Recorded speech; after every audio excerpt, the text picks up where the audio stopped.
Bien, son ahora las 2 de la tarde con 2 minutos, 2 con 2. Entramos ya de lleno a la segunda hora de este espacio a través de las frecuencias de Grupo Radiorama en la capital del estado, la poderosa 88.9 FM y arroba 101.1 FM. Como le adelanté, desde que arrancamos este espacio a la 1 de la tarde, esta charla con el vicepresidente y director general editorial del periódico El Financiero, Enrique Quintana, quien viene acá a Hermosillo porque va a ofrecer una conferencia en el marco del 14 Congreso Internacional Minero Sonora 2022. Y bueno, aprovechamos para pedir esta charla con él. Él ha presentado, él ha analizado en muchos espacios de cobertura nacional y en el mismo periódico que dirige, El Financiero, ha dibujado algunos panoramas, con argumentos, desde luego, algunos escenarios probables en nuestro país rumbo al final del sexenio. Digo, yo no sé si el señor Quintana va a hablar de eso en su conferencia o no, pero yo le agradezco mucho. Enrique Quintana, ¿cómo le va? Buenas tardes. Estos minutos para la audiencia de Radiorama. ¿Cómo está? Muy bien, Sergio, el agradecido soy yo por el espacio. Un saludo para todos los sonorenses. Bien, le agradezco mucho. Yo, en principio, a reserva de lo que usted traiga ahí en su agenda, que es grande, yo quisiera proponerle este tema. Rumbo al cierre de sexenio. He visto algunos artículos que usted publica cotidianamente. Enrique, lo escucho también muchas veces cuando platica usted con Pepe Cárdenas, y se han dibujado muchos escenarios probables rumbo al cierre de sexenio. Parecía que Andrés Manuel llegó ayer o hace un mes a la presidencia, pero ya se anda yendo. Y ese cierre, pues algunos lo estiman complicado. Así es, Sergio.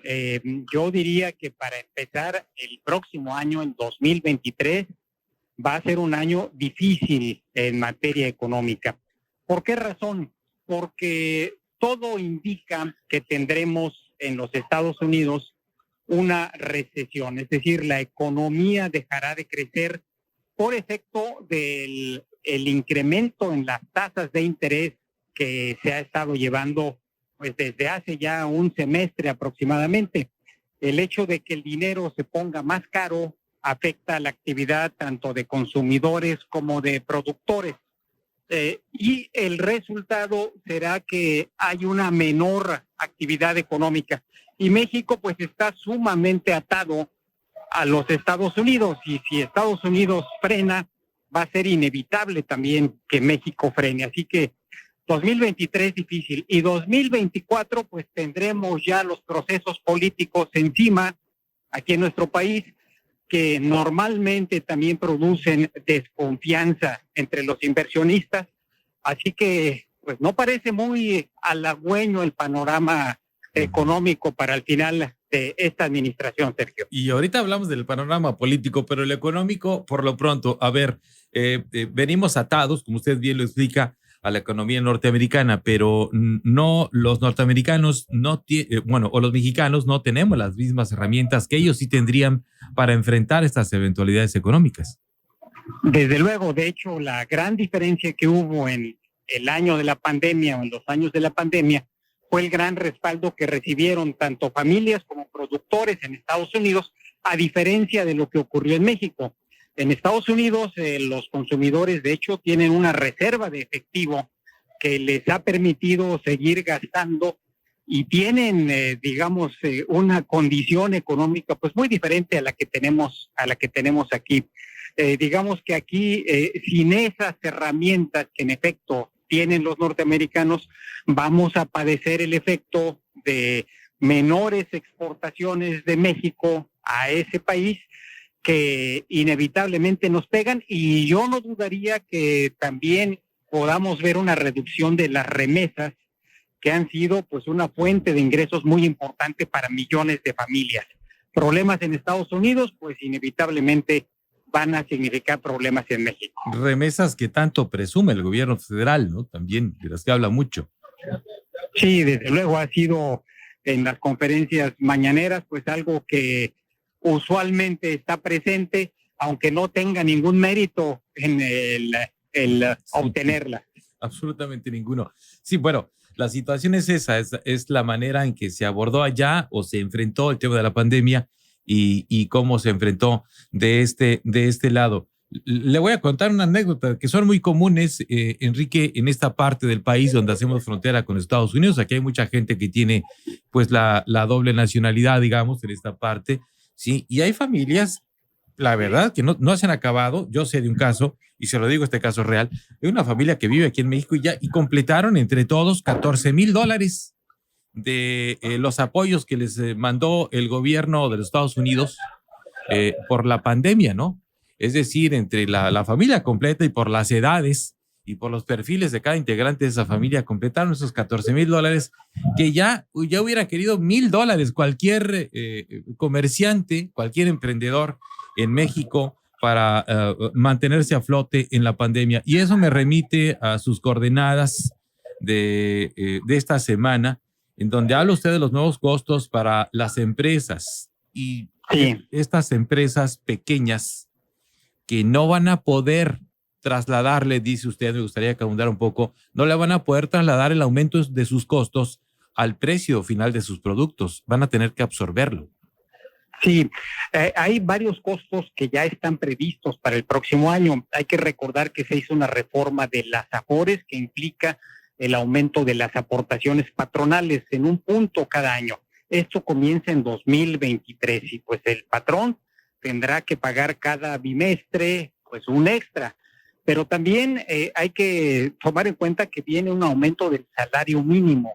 El salario mínimo se estima podría subir por lo menos 15%, pero hay quien habla de que podría ser de 25% el incremento para 2023.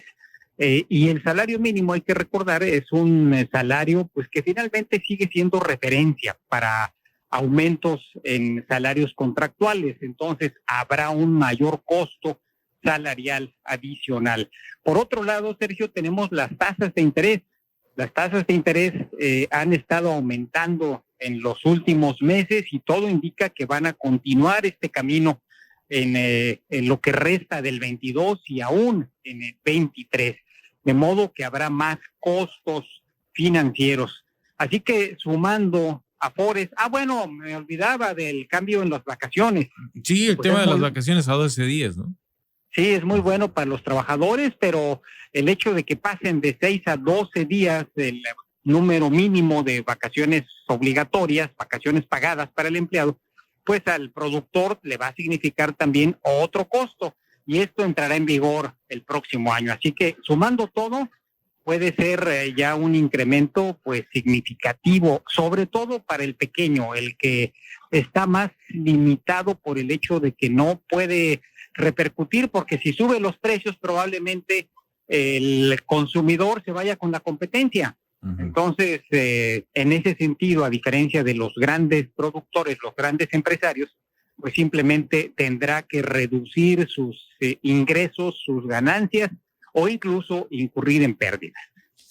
Bueno, ahora vamos a la otra parte, si le queda tiempo, Enrique, un par de minutos más. La parte política, el escenario político rumbo al cierre de sexenio, la militarización, el encono entre el gobierno y sus adversarios políticos, el tema de la reforma electoral pretendida por el presidente de la República, por Morena y sus aliados políticos. ¿Usted qué escenario o qué escenarios probables se pueden dibujar rumbo al cierre de sexenio en esta parte de la política? Pues yo creo que va a ser complejo por dos razones. Uno, lo que está en el fondo, y ya lo mencionaba Sergio, el tema de la polarización que tenemos en la sociedad mexicana. Pero esta polarización eventualmente también puede invadir a Morena. Ya lo estamos viendo recientemente en el estado de Coahuila, donde dos aspirantes de Morena pues están pegando hasta con la cubeta. El subsecretario Ricardo Mejía y el senador Armando Guadiana. Eso podemos verlo quizás a nivel nacional, tal vez en el curso de 2023 hay una amenaza de divisiones internas en Morena. Pero por otra parte también creo que el intento de controlar a la autoridad electoral mediante una reforma pues puede generar una situación donde se debilite al árbitro, al INE o al Tribunal Federal Electoral, ya sea con cambio de reglas, con la omisión en la elección de consejeros. Lorenzo Córdoba y 3 consejeros más se van a partir del próximo abril del 23, y un árbitro debilitado en una competencia que puede ser pues muy difícil, muy enconada, no es buena recomendación. Cuando en juegos de fútbol o béisbol vemos esa circunstancia, si el árbitro no tiene autoridad, pues las dificultades y las broncas entre los equipos se acentúan. Esto lo podemos llevar al terreno político y pues no es un buen augurio para el cierre de sexenio. Y no se advierte algún contrapeso, ¿no?, para el régimen actual. La oposición todavía no se advierte con una fuerza como para darles la pelea, ¿o usted cree que sí? En este momento no, definitivamente.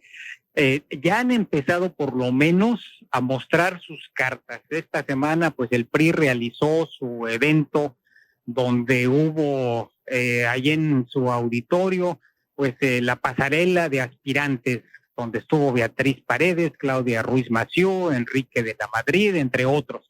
El PAN ya lo había hecho hace un par de semanas y pareciera que pues por lo menos empiezan a asomarse los que eventualmente podrían aspirar a competir. Pero lo primero que tiene que hacerse, Sergio, pues es que se reconstruya la alianza que se fracturó por la posición del liderazgo del PRI, de Alito Moreno, con el tema del apoyo en la reforma, la llamada reforma militarista. Si esa alianza no se reconstruye y fortalece, pues para Morena va a ser un día de campo la elección del 24. Enrique, yo le agradezco mucho estos minutos para la audiencia de acá de Hermosillo, del Grupo Radiorama. Que esté muy bien. El agradecido soy yo, Sergio. Muy buenas tardes. Hasta luego, buenas tardes. Hasta luego. Hasta luego. Es Enrique Quintana. Él es el vicepresidente y director general editorial del periódico El Financiero. Son las 2:15, ya regreso.